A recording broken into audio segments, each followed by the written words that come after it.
ಗಮನಿಸಿದ್ರಲ್ಲ, ಇದು ಒಬ್ಬೊಬ್ಬರದ್ದು ಒಂದೊಂದು ಕತೆ. ಕೋಟ್ಯಾಂತರ ರೂಪಾಯಿ ಕಳ್ಕೊಂಡು ಪಾಪ ಈಗ ಬೀದಿಗೆ ಬಿದ್ದಿದ್ದಾರೆ. ಯಾರಾದರೂ ನಮ್ಮನ್ನು ಕಾಪಾಡ್ರಪ್ಪ, ನಾವು ಕಳ್ಕೊಂಡಿರೋ ಹಣನ ವಾಪಸ್ ಕೊಡಿಸ್ರಪ್ಪ ಅಂತ ಹೇಳಿ ಈಗ ರಾಜ್ಯ ಸರ್ಕಾರದ ಬಾಗಿಲನ್ನು ಕೂಡ ತಟ್ಟಿದ್ದಾರೆ. ಪೊಲೀಸ್ ಇಲಾಖೆಗೆ ಆಲ್ರೆಡಿ ಹೋಗಿದೆ ಈ ಮಾಹಿತಿ.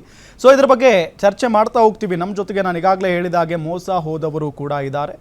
ಅವ್ರನ್ನ ನಾನು ವೆಲ್ಕಮ್ ಮಾಡ್ಕೊಳ್ತೀನಿ. ಭಾಳ ಪ್ರಮುಖವಾಗಿ ಮೊದಲಿಗೆ ಇಲ್ಲಿ ಬಸವರಾಜ್ ಮಾಲಗತ್ತಿ ಸರ್ ಇದ್ದಾರೆ, ನಿವೃತ್ತ DCP. ಸರ್ ನಮಸ್ಕಾರ, ಕಾರ್ಯಕ್ರಮಕ್ಕೆ ಸ್ವಾಗತ ನಿಮಗೆ.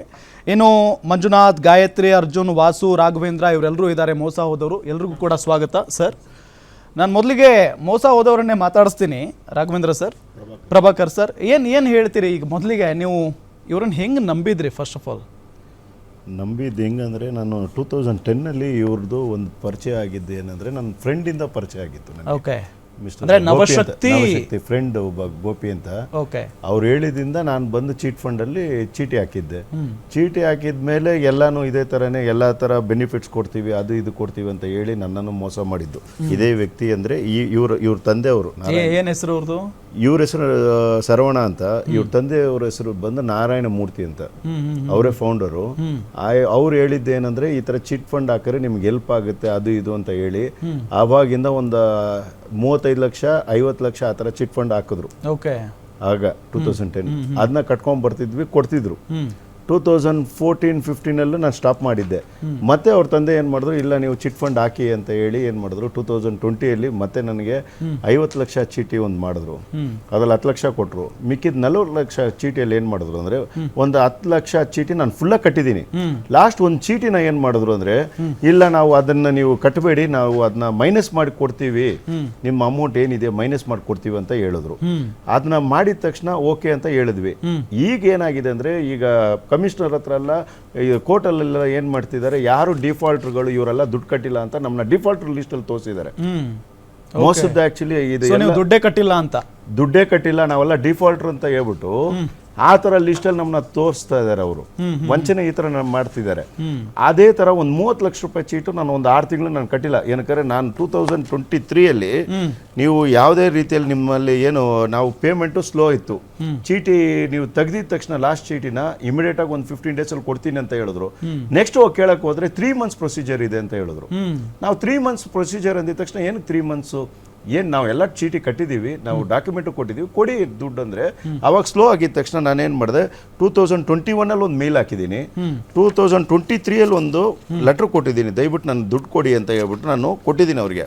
ಅದಕ್ಕೆಲ್ಲ ಅವರು ಲೆಟ್ರ್ ಕೊಟ್ಟಿದ್ದಾರೆ. ಅಲ್ಲ, ಟೋಟಲ್ ನೀವು ಎಷ್ಟು ವರ್ಷದಿಂದ ಆಗ್ತಾ ಇದ್ದೀರಿ ಸರ್? ನಾನು 2010 ಸ್ಟಾರ್ಟ್ ಆಗಿರೋದು. ಓಕೆ. 2017 ಏನು ಮಾಡಿದ್ರು, ನಂದು ಒಂದು 35 ಲಕ್ಷ ರೂಪಾಯಿ ಲಾಸ್ಟಲ್ಲಿ ಒಂದು ಅಮೌಂಟ್ ಇತ್ತು. ಅದನ್ನ ನೀವು ಇರೋ ದುಡ್ಡನ್ನ ನೀವು ಫಿಕ್ಸೆಡ್ ಡೆಪಾಸಿಟ್ ಹಾಕಿ, ನಮ್ಮಲ್ಲಿ ಸೊಸೈಟಿ ನಡೀತಿದೆ ಅಂತ 2017 we give the interest around 10%, ದಯವಿಟ್ಟು ನಮ್ಗೆ ಇನ್ವೆಸ್ಟ್ಮೆಂಟ್ ಕೊಡಿ, ಬ್ಯಾಂಕ್ ಸ್ಟಾರ್ಟ್ ಮಾಡಬೇಕು ಅಂತ ಹೇಳಿ ನಮ್ಮ ಹತ್ರ ರಿಕ್ವೆಸ್ಟ್ ಮಾಡ್ಕೊಂಡ್ರು. ನಾವು ಇರೋ ದುಡ್ಡುಗಳೆಲ್ಲ ಸೇವಿಂಗ್ಸ್ ಅಲ್ಲಿ ಇಟ್ಟಿದ್ನ, ಬೇರೆ ಕಡೆ ಬ್ಯಾಂಕ್ ಅಲ್ಲಿ ಇಟ್ಟಿದ್ನಾನು ಇವ್ರನ್ನ ನಂಬಿ ತಗೊಂಡ್ಬಂದು ಇಲ್ಲಿ ಹಾಕಿದೆ.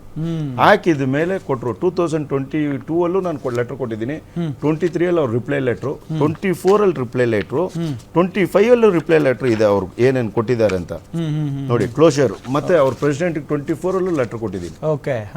ದಯವಿಟ್ಟು ನನಗೆ ಯಾವುದೇ ರೀತಿಯಲ್ಲಿ ನಂದು ಫಿಕ್ಸೆಡ್ ಡೆಪಾಸಿಟ್ ರಿಟರ್ನ್ ಕೊಡಿ, ಚಿಟ್ ಫಂಡ್ ಅಮೌಂಟ್ ಕೊಡಿ. ಎಷ್ಟು ಬರ್ಬೇಕು ನಿಮಗೆ? ಸರ್, ನನಗೆ ಈ ಫಿಕ್ಸೆಡ್ ಡೆಪಾಸಿಟ್ ಅಲ್ಲಿ ನಾನು 2023 ನನಗೆ ಇಂಟ್ರೆಸ್ಟ್, 22 ಇಂಟ್ರೆಸ್ಟ್ ಕೊಟ್ಟಿಲ್ಲ. 1 ಕೋಟಿ 30 ಲಕ್ಷ ತನಕ ನಂದು ಇನ್ವೆಸ್ಟ್ಮೆಂಟ್ ಇದೆ, ಅದಕ್ಕೆ ಇಂಟ್ರೆಸ್ಟ್ ಕೊಟ್ಟಿಲ್ಲ, ಪ್ರಿನ್ಸಿಪಲ್ ಅಮೌಂಟ್ ಕೊಟ್ಟಿಲ್ಲ. ಸೊ ಟೋಟಲ್ ಅಮೌಂಟ್ ಆಮೇಲೆ 40 ಲಕ್ಷ ರೂಪಾಯಿ ಚಿಟ್ ಫಂಡ್ ಅಲ್ಲಿ ಇದೆ. ಓಕೆ.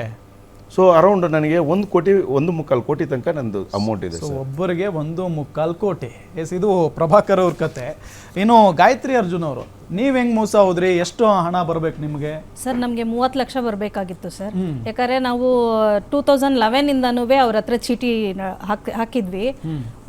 ಇಷ್ಟು ವರ್ಷ ನಾವು ನಂಬಿಕೆನಲ್ಲಿ ಅಲ್ಲೇ ಚೀಟಿ ಹಾಕಿ ಇಷ್ಟು ವರ್ಷ ಹಾಕಿರೋದ್ರಿಂದ ನಾವು ನವಶಕ್ತಿ ಅದರಲ್ಲಿ ನಾವು ಲಾಸ್ಟ್ ಆಗಿ ನಮಗೆ ಕರೆದಿ, ನಿಮ್ಮ ಹತ್ರ ಏನೇನೆಲ್ಲ ಇನ್ವೆಸ್ಟ್ಮೆಂಟ್ ಇದೆ ಅದೆಲ್ಲ ಕೊಡಿ, ನಮ್ಮ ಇದು FD ನಲ್ಲಿ ಹಾಕಿದ್ರೆ ನಿಮಗೆ 10% ರಿಟರ್ನ್ ಕೊಡ್ತೀವಿ ಅಂತ ಹೇಳಿ ನಮಗೆ ನಂಬಿಸಿ 2 ವರ್ಷದಲ್ಲಿ ನೀವು ಚೀಟಿನೂ ಮುಗಿಯುತ್ತೆ, ನಿಮ್ಮದು FDದ ಅಮೌಂಟ್ದು ಮುಗಿಯುತ್ತೆ, ಅದನ್ನ ನೀವು ತಗೊಂಡು ನೀವು ಮನೆಗಿನೇ ಮಾಡ್ಬೋದು ಅಂತ ಹೇಳಿದ್ರು. ನಾವು ಬಡವರು ಸರ್, ನಾವು ಏನಾರ ಒಂದು ಸ್ವಂತ ಮನೆ ಮಾಡಬೇಕು ಅಂತ ನಮಗೂ ಒಂದು ಆಸೆ ಇರುತ್ತೆ ಸರ್.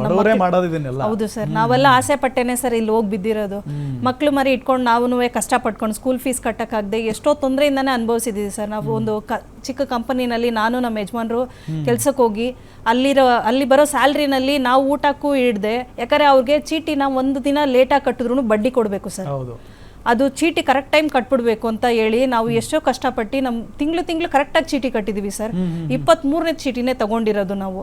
23ನೇ ಚೀಟಿ ತಗೊಂಡ್ಮೇಲೆ ಅವ್ರು ಹೇಳಿದ್ರು ನೀವು ಚೀಟಿ ಕಟ್ಟಬೇಡಿ, ಇರೋದು 25 ಚೀಟಿ ಸರ್, ಅದ್ರಲ್ಲಿ 2 ಚೀಟಿನ ಕಟ್ಟಬೇಡಿ, ನಿಮ್ಗೆ ಲಾಸ್ಟ್ ಆಗಿ ನಾವು ದುಡ್ಡು ಕೊಡೋವಾಗ ಲೆಸ್ ಮಾಡ್ಕೊಂಡು ಕೊಡ್ತೀವಿ ಅಂತ ಹೇಳಿದ್ರು. ಮತ್ತೆ ಏನಂದ್ರೆ ಅವರು ಚೀಟಿ ಕಟ್ಟೋವಾಗ ಹೇಳಿರ್ಲಿಲ್ಲ ಸರ್ ನಮ್ಗೆ 90 ಡೇಸ್ ಟೈಮ್ ಬೇಕು ಅಂತ ಹೇಳಿರ್ಲಿಲ್ಲ. ನಾವು ಚೀಟಿ ಎಲ್ಲ ತೆಗೆದ್ಬಿಟ್ಟು ನಾವು ಅಮೌಂಟ್ ಕೇಳಕ್ ಹೋದಾಗ ಇಲ್ಲ ನಮ್ಗೆ ಬಂದ್ಬಿಟ್ಟು ತೊಂದರೆ ಆಗಿದೆ ಕೊರೋನಾಯಿಂದ, 90 ಡೇಸ್ ಆದ್ಮೇಲೆ ಕೊಡಕ್ಕಾಗೋದು ಅಂದ್ರು ಸರ್. ನಾವು ಹಾಕಿರೋದು ಕೊರೋನಾಗೆ ಆದ್ಮೇಲೆನೆ ನಾವು ಚೀಟಿನ, ಕೊರೋನಾಗ್ ಮುಂಚೆ ನಾವು ಏನು ಹಾಕಿರ್ಲಿಲ್ಲ, ಯಾಕಂದ್ರೆ ನಾವು ಬಡವ್ರೆ ಸರ್, ನಮ್ಮ ಹತ್ರನೂ ಏನು ದುಡ್ಡು ಇಲ್ಲ. ಆಮೇಲೆ ಅದಾದ್ಮೇಲೆ ಹಾಕಿದ್ದು ದುಡ್ಡನ್ನ ಕೇಳಕ್ ಹೋದ್ರೆ 90 ಡೇಸ್ ಅಂದ್ರು ಸರ್. ಸರಿ ಓಕೆ ಅಂತ 90 ಡೇಸ್ ಅವ್ರಿಗೂ ಏನೋ ಇರುತ್ತೆ ಅಂತ ಹೇಳ್ಬಿಟ್ಟು ನಾವು ಒಪ್ಕೊಂಡ್ವಿ. ಅದಾದ್ಮೇಲೆ ಇನ್ನ 3 ತಿಂಗಳು ಟೈಮ್ ಬೇಕು ಅಂತ ಹೇಳಿದ್ರು. ಸರಿ ಹಾಗೂನು ಯಾಕೆ ಸರ್ ಇಷ್ಟು ಹಿಂಗೆಲ್ಲ ತೊಂದರೆ ಮಾಡ್ತಿರಲ್ಲ, ನಾವೆಲ್ಲ ಬಡಪಾಯಿಗಳು, ನಾವು ತಿಂಗಳು ಕಷ್ಟಪಟ್ಟು ದುಡ್ಡನ್ನ ಕಟ್ಟಿದೀವಿ, ದಯವಿಟ್ಟು ನಮ್ಗೆ ದುಡ್ಡು ಕೊಟ್ಬಿಡಿ ಅಂತ ಕೇಳಿದ್ರೆ ಇಷ್ಟು ಚೆಕ್ ಕೊಟ್ಟಿದ್ದಾರೆ ಸರ್. ತಿಂಗಳಿಗೆ 30ನೇ ತಾರೀಕಿಗೆ ಇಷ್ಟು ಚೆಕ್ ಕೊಟ್ಟಿದ್ದಾರೆ ಸರ್ ನಮ್ಮ ಹತ್ರ. ಇಷ್ಟು ಚೆಕ್ ನಾನು ಕೊಟ್ಬಿಟ್ಟು ತಿಂಗಳು ನಮ್ಗೆ ಕಾಲ್ ಮಾಡ್ಬಿಟ್ಟು ನೀವು ಚೆಕ್ ಹಾಕ್ಬೇಡಿ, ಚೆಕ್ ಹಾಕಿದ್ರೆ ನಮ್ಮ ಕಂಪನಿಗೆ ಪ್ರಾಬ್ಲಮ್ ಆಗತ್ತೆ, ನಾವು ರೆಡಿ ಕ್ಯಾಶ್ ಆಗೇನೆ ನಿಮ್ ಕೈಗೇನೆ ಕೊಟ್ಬಿಡ್ತೀವಿ, ಕೊಟ್ಟವರು ಅವರೇ ಹಾಕ್ಬೇಡಿ ಅಂತ ಹೇಳಿದ್ರು. ಹೌದು ಸರ್, ಹಾಕ್ಬೇಡಿ ಅಂತ ಹೇಳಿ ನೋಡಿ ಸರ್, ಇಷ್ಟು ಚೆಕ್ ಕೊಟ್ಟಿದ್ದಾರೆ ಸರ್ ನಮ್ಮ ಕೈಯಲ್ಲಿ. ಅವಾಗ್ಲೇ ನಿಮ್ಗೆ ಗೊತ್ತಾಗ್ಲಿಲ್ವಾ ಇಲ್ಲಿ ಏನೋ ನಡೀತಿದೆ ಅಂತ? ಸರ್ ನಾವು ಅವ್ರ ಮೇಲೆ ಇದ್ದಿದ್ ನಂಬಿಕೆ ಸರ್, 14 ವರ್ಷದಿಂದ ಅವ್ರ ಹತ್ರ ಚೀಟಿ ಹಾಕಿರೋ ನಂಬಿಕೆನಲ್ಲಿ ಕೊಟ್ಬಿಡ್ತಾರೆ. ಅದ್ ಮಾತ್ರ ಇಲ್ಲಿ ನೋಡಿ ಸರ್, ನಾವು ಏನೋ ಒಂದ್ ಸ್ವಲ್ಪ ದುಡ್ಡು ನಾವು ಸೇವಿಂಗ್ಸ್ ಮಾಡಿಟ್ಟಿರೋದು ಸರ್, ಅದನ್ನೆಲ್ಲ ತಗೊಂಡ್ ಬಂದು FD ನಲ್ಲಿ ಹಾಕಿ ಅಂತ ಹೇಳಿ ನಾವು 10 ಲಕ್ಷ ರೂಪಾಯಿ ಹಾಕಿದೀವಿ ಸರ್. 10 ಲಕ್ಷ ಹಾಕಿ ಇದು ಮುಗ್ದಿನೇ 1.5 ವರ್ಷ ಮೇಲಾಗಿದೆ ಸರ್. 2 ವರ್ಷಗೆ ನಾವು FD ಹಾಕಿರೋದು. 2 ವರ್ಷ ಆದ್ರೂನುವೆ ನಾವು ಹೋಗಿ ದುಡ್ಡು ಕೇಳಿದ್ರೆ ನಿಮ್ಗೆ ಕೊಡಕ್ಕಾಗಲ್ಲ, ಇವಾಗಿಲ್ಲ ದುಡ್ಡು ಅಂತ ಹೇಳಿದ್ರು. ಯಾಕೆ ಅಂತ ಹೇಳಿದ್ರೆ ನಮ್ಗೆ ಇವಾಗ ಕೊಡಕ್ಕಾಗಲ್ಲ, ನಮ್ಮ ಕಂಪನಿ ಒಂದು ಸ್ವಲ್ಪ ಪ್ರಾಬ್ಲಮ್ ಅಲ್ಲಿ ಇದೆ ಹಂಗೆ ಅಂತ ಹೇಳಿ ಸರ್. ನಮಗೆ ಚೀಟಿ ಹಾಕೋವಾಗಲೇ ನಮ್ಗೆ ಹೇಳಿದಿದ್ರೆ ನಿಜವಾಗ್ಲೂ ನಾವು ಹಾಕ್ತಾ ಇರಲಿಲ್ಲ ಸರ್. ಆ ದುಡ್ಡನ್ನ ನಾವು ಸೇವಿಂಗ್ಸ್ ಮಾಡಿ ನಮ್ಮ ಮನೇನ ಹೆಂಗಾದ್ರು ನಾವೇನಾದ್ರು ಒಂದು ಚಿಕ್ಕದಾಗಿ ಬಂಗಾರನೋ ಇಲ್ಲ ಏನೋ ಒಂದು ಬ್ಯಾಂಕ್ ಅಕೌಂಟಲ್ಲಾದರೂ ಹಾಕಿ ಇಡ್ತಾ ಇದ್ವಿ.